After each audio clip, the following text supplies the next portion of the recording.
As many of us know, yesterday was Super Bowl Sunday. It was. Trust me on that one, Bill.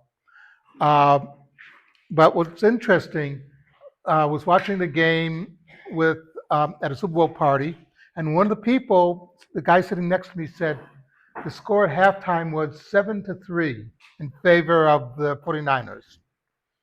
And he said, "Oh, the game is over." I said, "No, it's not. There's a whole nother half to play, and things can happen." And sure enough, the Chiefs came back and they won the game.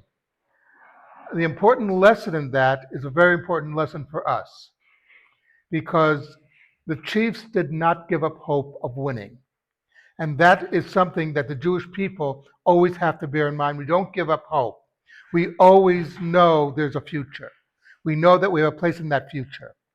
If you had spoken to the Jewish world during World War II, there were a lot of people who literally gave up. Look at 1/3 of the Jewish people were murdered. Uh, a lot of the people who survived the camps were really shells of what they were. But they didn't give up. We rebuilt the Jewish community. Within a few years of World War II, there was a state of Israel, which we fought against odds that were outrageous, and we still managed to pull it off. One of the interesting stories I have from World War II, though, there was within the British Army what was called the Jewish Brigade. These were Jews from Eretz Israel who formed a brigade within the British Army, and they fought up the boot of Italy. Uh, and one of the things that happened when they captured Rome, they were among the soldiers who took Rome. And of course, the Jews, what did the Jews do when they got to Rome?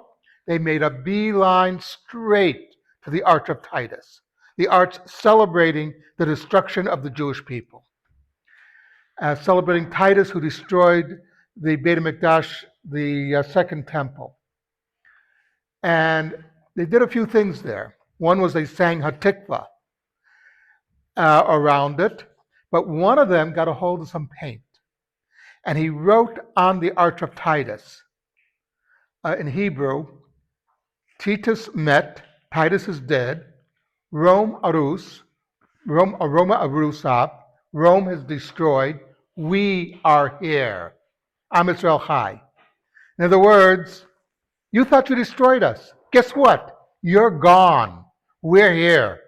And that is an important lesson for the Jewish people, no matter how dark it seems right now. And in certain ways, it seems dark in certain areas. The truth is, we will outlast all these others who are accusing us because we have a promise from God. As long as we keep in mind that God is going to protect us, to help us, but we have to do work ourselves, as long as we keep that in mind, we will succeed. Not going to be easy, but we will do it. Something to think about. Kaddish Rabbanim.